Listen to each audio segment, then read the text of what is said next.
I'll adjust everything as need be. Alrighty then. Now, do you want me to start with the music? May as well. All right. Let's see what happens.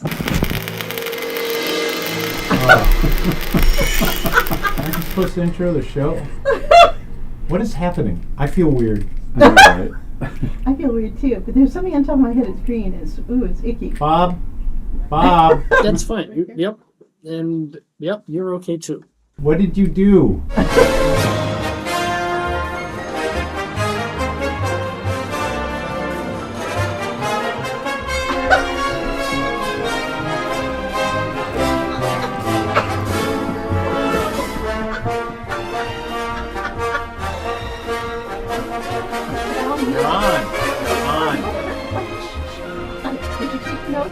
This is Pamela Kuhn, and the curtain is up on Center Stage, the show about the arts and the artists behind their work.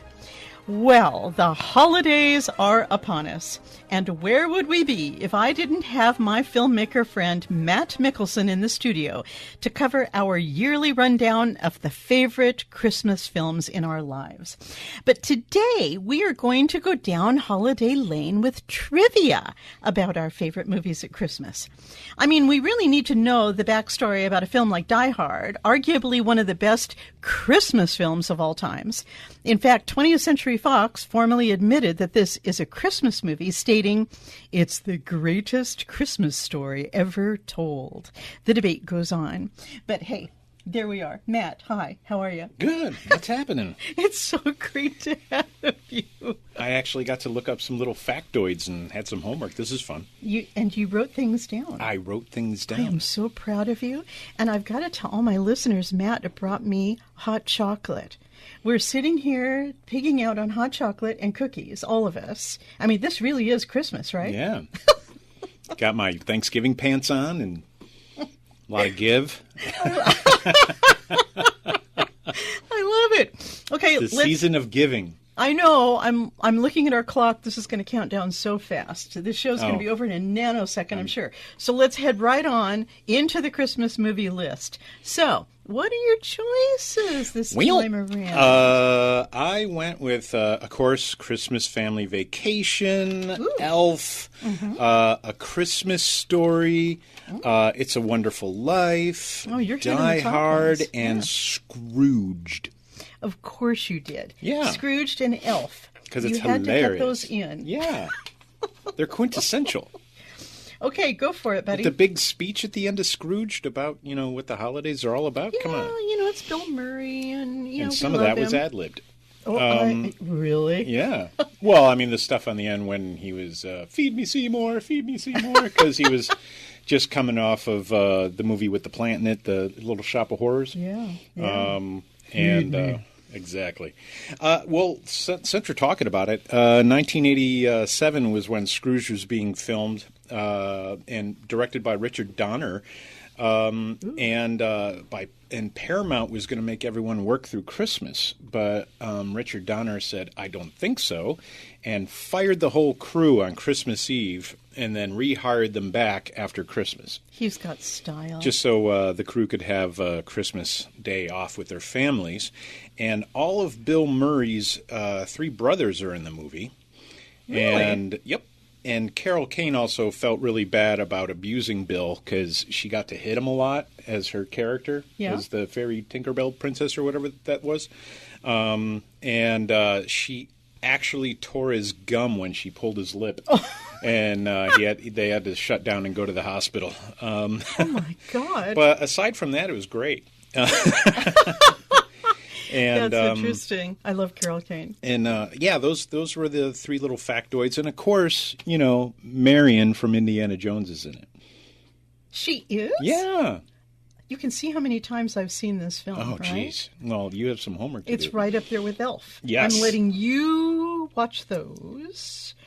I mean, okay, if you were, listeners, I'm sorry if you really like Scrooged and Elf, but I'm not the biggest fans. But anyway, yeah, that's well, all those interesting. movies give homage to all the ones you care about, So, like, it's you mean like White Christmas? And Christmas Story. And apparently White Christmas is not a Christmas movie. What? Or something. I think I heard a little tidbit. I don't know. I could be totally wrong. No. It just happens to be a play that takes place it something that's about Christmas? I don't know. Like Die Hard. Yeah, exactly. Well, enlighten me. Like Paramount said, it's the greatest Christmas story ever told. And the I expect Nakatomi Plaza was a 20th Century Fox building, by the way. That's right. Yeah. They didn't have to go very far to go to work. No. And they had to depend on the rooms that What's were going empty. on the 30th floor? We're shooting a movie. Just explosions. But hey, I've got White Christmas. So the thing I love about White Christmas that I didn't realize, but I always guessed, was that first musical number, Sisters, that Bing Crosby and Danny Kaye do, where they come out in the girls' outfits. That was not scripted. They were playing around. They loved it. They dressed up. And the director, Michael Curtiz, found it so funny that he filmed it and worked it into the movie. And you can see them all laughing. Yeah. I mean, as if it's, this big Danny ad-lib Kaye moment. is a scary genius. If you ever get a chance to see him in any of his movies, just the amount of tongue twisting and full speed, hilarity. Yeah, just the witch's brew, the brew that is true. He just goes on and on and on, and he's just. And apparently, he kept the whole cast in stitches all the time with his antics, backstage, and they'd have to retake because nobody could keep a straight face. It's kind of like Billy Crystal in Princess Bride, when he was in his scene, Miracle Max. I mean, oh my God! But you know what? It almost wasn't Danny Kaye. Oh, it really? was supposed to have been Fred Astaire, because Astaire and Crosby wanted to work together again. And then Astaire couldn't do it, and then it was suddenly Donald O'Connor, who would have been amazing. But he became ill, and then it's Danny Kaye. So you never know. The right thing happened. And Vera Ellen with the size 2-inch waist, Danny Kaye's little love squeeze. Okay, she never sang in that film. That was always overdubbed by Trudy Stevens. Oh. I had to search who that was, because some people didn't know, and it was rumored to be Trudy Stevens, but apparently it was her. And Vera Ellen was she started dancing at 10, but she was a rockette by the time she was 18. That waist, how could she eat? I guess she didn't. I don't know. And we know that there was a huge age difference between Bing and Rosemary Clooney, like 25 years. Oh, really? And interestingly, this was the first film shot in VistaVision, which was Paramount's big project. I remember doing a show with film historian Foster Hirsch, and he talked about how VistaVision, changed movie viewing because it was so clear and the color was so beautiful, and it's pretty cool, actually. And then what else? Oh, yeah. That incredible choreography in White Christmas, that was Bob Fosse. Oh. But he's uncredited. And I always search for that, trying to find who did that choreography. And one of the dancers was George Chakiris. And soon after that, he won an Academy Award for his role as Bernardo in West Side Story. Mm-hmm. So how many times was White Christmas, the song, rolled out before the movie? You guys, do you know? No idea. Okay. So Bing Crosby originally sang it on the Kraft Music Hall on radio in 1942, and it was used in the film Holiday Inn. I remember that, where they covered all the holidays, not just Christmas, and Blue Skies in 1946. But here's the best part.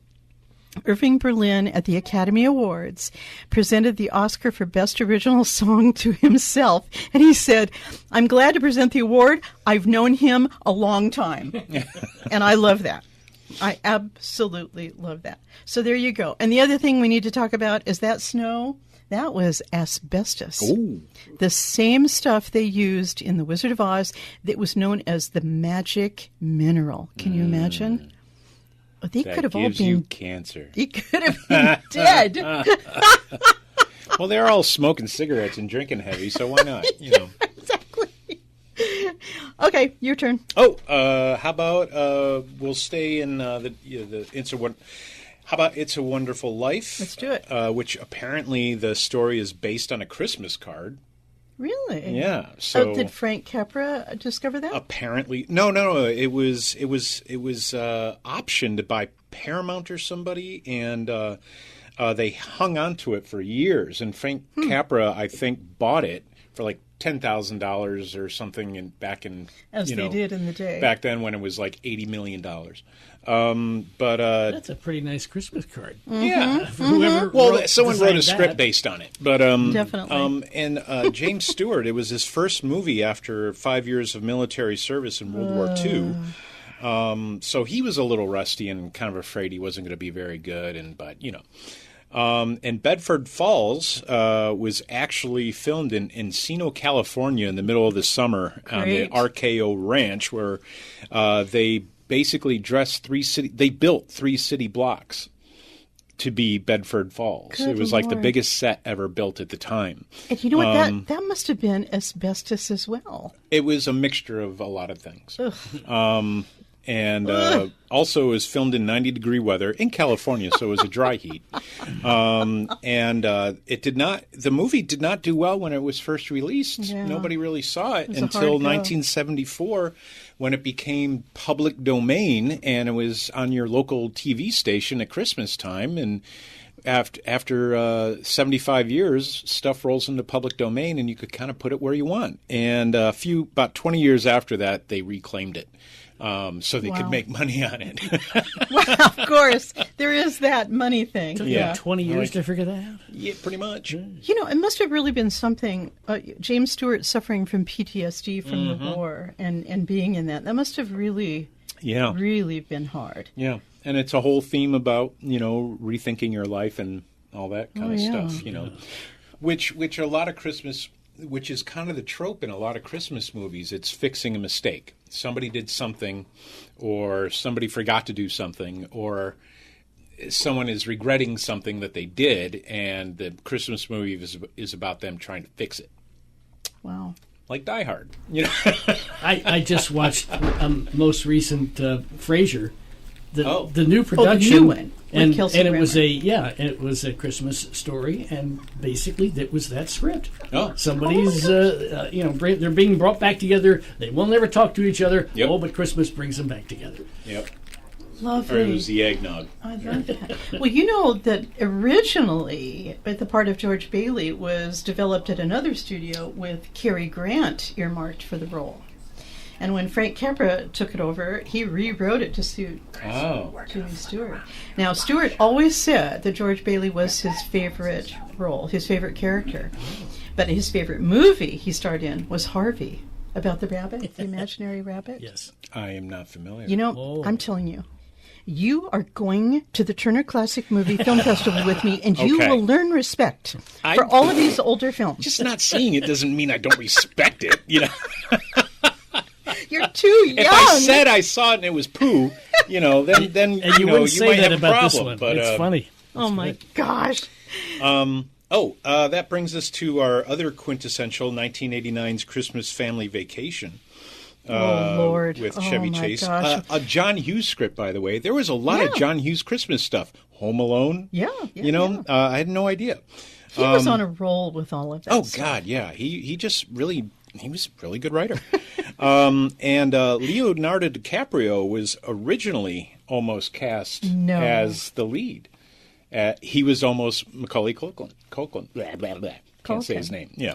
And the house that is his house was actually the Bewitched house.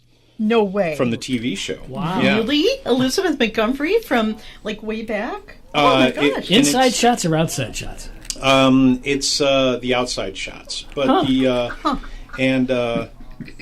actually, wait, I'm a little bit wrong. The house from Bewitched, that's where they shot the attic scenes where he has the movie projector. Oh, okay. And the winter stuff was shot in Breckenridge, Colorado, and the Warner Brothers Studios backlot in California. And it was, of course, all fake snow, blocks and blocks of it. And Chris Columbus was going to direct it, but he got moved to Home Alone. Also written by John Hughes. And because Chris did not like Chevy Chase. He met him and said, I'm not working with this guy. And the yuppie neighbor house in the movie was used in all Lethal Weapon films. Really? Yeah, and blown up many times. Wow. I love that. Chevy, when he was upset about the lights not happening and he beat up the plastic Santa Claus, he broke his finger doing that. But he didn't stop the scene; he just kept going. As they do. And also, Randy Quaid's cousin is Gene Autry, who sings "Here Comes Santa Claus." Wait a minute. Wow. Gene Autry. Yeah. Randy, the Quaids Yep. were related to the Autrys? You bet. That's Well, you amazing. can almost see it. No, I couldn't see it. I can't believe that at Like all. third cousins or something like that. Okay, But all they right. are related. You know, there's so many Randy Quaid moments. I can't even go through it. I mean, it's just, And it's that ick thing that you just. yeah, he went off the rails a little bit. And also, I met a guy that I worked with a few years back, Jeff Clark. He's a director of photography. He started his career as an assistant camera person. And he was young, so he was able to work on Christmas Family Vacation and able to run to another set. Oh, I can't remember which movie. At the it was. same time, he Yeah, was like yeah, back yeah, and yeah. forth. I love that. Well, same thing that Bruce Willis was doing when he was doing Moonlighting. Mm-hmm. And, oh, by the way, Die Hard. And Back to the Future, too, with Michael Keaton. Michael J. Fox. Michael J. Fox is running back and forth to Family Ties. That's right. Yeah. Oh, my gosh, the way they did this. Oh, my To God. be young and not have to sleep. Please, can we talk about the greatest Christmas music ever told? Elf? A movie ever told. And that's Die Hard. That's Die Hard. We must have a million things of trivia on Die Hard. We do. Well, not a million, maybe just 5 or 6. But originally, Sylvester Stallone and Arnold Schwarzenegger were offered the role, and it was an old script that had been in turnaround for a long time, originally suited for Frank Sinatra Oh, ick. back That in the would've day. Is that so how bad. his song got in the end of the movie? Well, I guess. I don't know. Well, And also,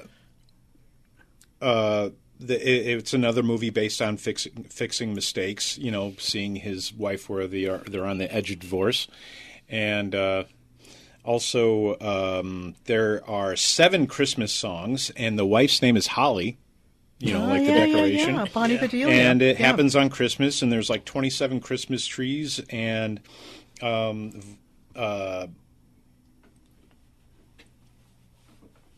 I think that's all I got. I love that pregnant pause. I love the delivery. Yeah, the delivery was perfect. I can fill that in.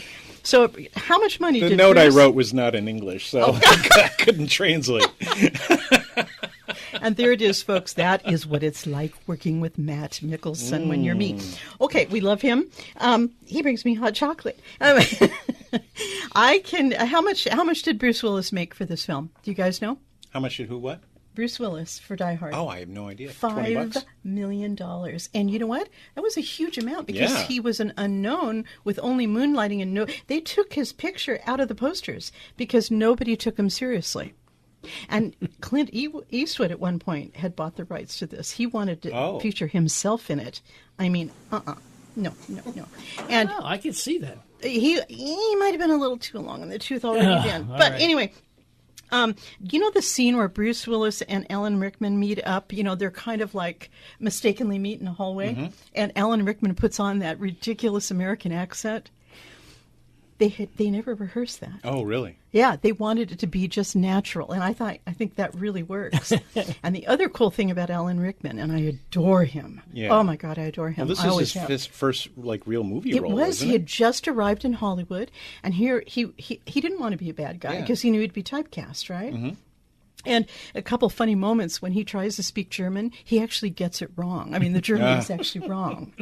You know, Yeah. And all his big goons, they only hired them to be tall and tough looking. They didn't care if they couldn't speak German. Yeah. All they cared what was Are the you height blonde? and Are you the tall? tough. And one of those was Alexander Goodenough, the ballet dancer. Yeah. He was amazing. He was just amazing. But Bonnie Bedelia and Alan Rickman struck up such a friendship that every day they had lunch together. Oh. Isn't that sweet? Yeah. And also, you know, it's not like it was Alan Rickman's first day out, he had been doing, British theater for like 10 or 15 years prior to that. That's right. Which is no joke. You really have to know your stuff. That's why, when he walked into Die Hard, oh, you only need me to memorize 3 pages of dialogue in this scene? No problem, Well, we're shooting in 2 minutes? Okay. So, Bruce Willis went through 17 of those T-shirts. Yeah. I always wish he found a clothes store somewhere in that building. In various stages of blood and filth, and he donated one of them to the Smithsonian. No. Which I think is a cleaning rag. And it's Bruce Willis's favorite film. But did you guys know that in one of the big explosions, it was fairly early on, it was too much, it knocked the hearing out of his left ear. And no one has really known that he's always worn a hearing aid. No kidding. Isn't that something? And now I know what the $5 million is for. Yes. I mean, really, with what's happened to Bruce Willis, I think it's especially sad. Yeah. I mean, one wonders what these guys go through. But here's one of the best bits of trivia I found.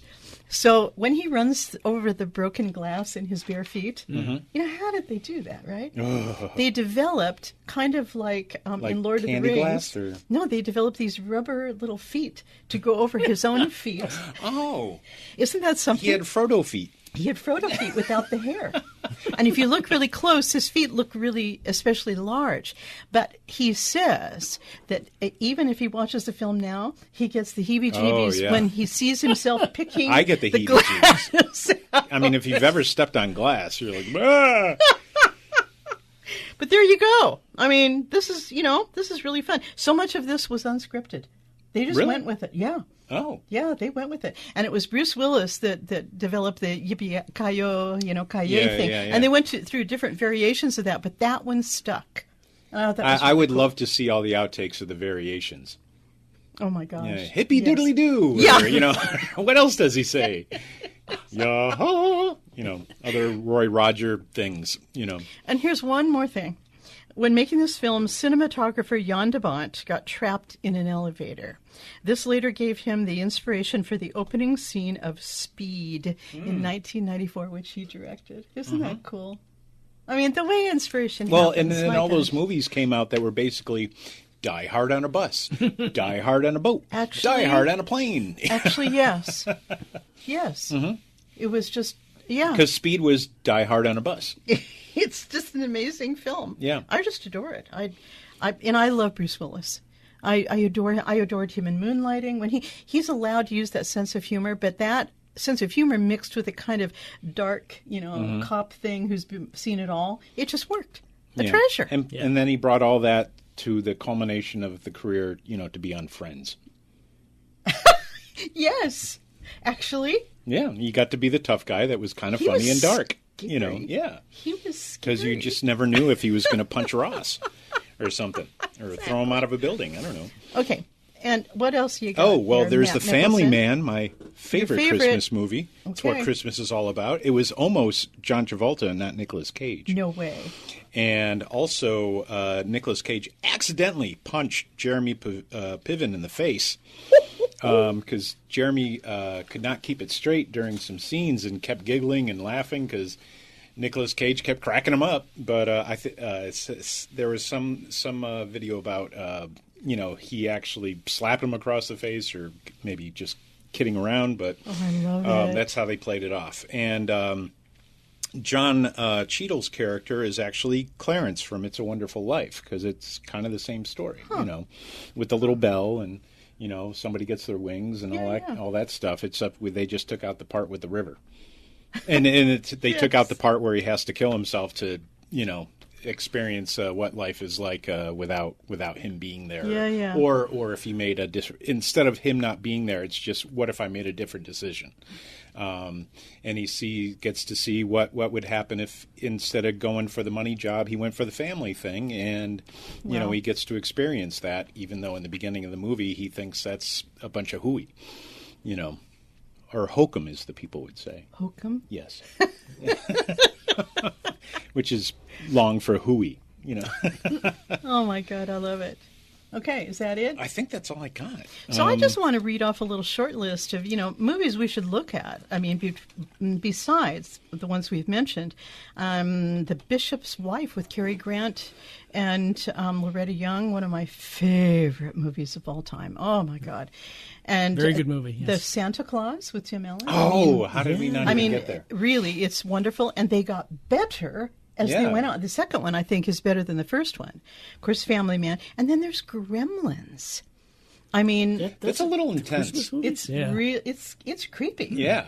Yeah. I mean, if you go back and watch it today, they really, they took risks back then. That scare factor for little kids and, me at 2 o'clock in the morning. Well, I mean, just stuff where they would not even get near that today. Or just with who are we going to offend if we do this? Like putting a gremlin in the microwave and cooking and all the things. The explosions. And, Exactly. And what about Nightmare Before Christmas? Oh, yeah. Tim Burton? Yeah. Always. And we've got Chris Sarandon. It's basically doing Halloween Christmas. Exactly. And then Little Women. I mean, the variations on Little Women, it always ends up really being the centerpiece is Christmas, which is, it's that warm feeling, that wonderful kind of feel good, Love Actually, guys. Oh, Love Actually. I mean, who can forget Hugh Grant as the Prime Minister dancing down the stairs? That is also quintessential. It is. It's fabulous. And Bill Nighy. I mean, it doesn't As the get aging any better. rocker, I love that. Oh, please. He's fantastic. Yeah. The best. And The Princess Bride. Believe it or not when Grandpa shows up to read to the kid, it's all decked out for holiday time, which shows that every cult movie wants to capitalize on the whole Christmas season. And Columbo is from Ossining in Westchester County. Yeah. Oh. Do you remember Columbo in Wings of Desire, the German film? No. Okay, you're going to Turner Classic Movies. You mean the original one or the remake? The original one. Okay. In German. Oh, yeah, he's great because he can see angels, yeah. In German? He speaks in English, but Peter Falk spoke German? Peter Falk is in this movie, and he's incredible. It's an incredible film about an angel who does fall in love. It was remade later on. With Nicolas Cage and Meg Ryan. You got it. Not the best. But the original is just stunning. And it's really a comment on post-war Germany. Yeah, but to see these angels like leaning over people in a subway when they're considering killing themselves, and then they'll hug them, and then you can see the person start to think, no, I'm worthy. And it's so divine. It's so subtle. Do we know if that's on any streaming right now? I got to find it. Wings of Desire? Yeah. Oh, yes. And it's available right now on Max, on the TCM channel. TCM. But on Max. Yep. Right? That's where TCM is shown when you're streaming. Gotcha. It's so confusing now. I want everybody out there to go to the Princess Bride outtakes. You have got to see how they actually got through the Miracle Max scene with Billy Crystal and Carol Kane. The whole staff, they couldn't use half of the takes because everybody was cracking up. And Rob Reiner had to leave the room. Because Rob was the worst of the bunch. Exactly. Oh, yeah. And it was unscripted. They just let Billy Crystal go wild, which is why it's so great. Oh. It's just heaven. Oh, Matt, listen, I got to thank you for being here. We're out of time, and it's a world of wonder when it comes to Christmas and New Year, and thank you again for joining me. And I hope everybody, you'll join me at Center Stage with PamelaKuhn.com for more shows like these. Go out, find your own Christmas film, and Matt, take care of yourself. I will. Thanks for the hot chocolate. All right, guys, to all my listeners, stay safe out there. This is Pamela Kuhn, and the curtain is now down on Center Stage.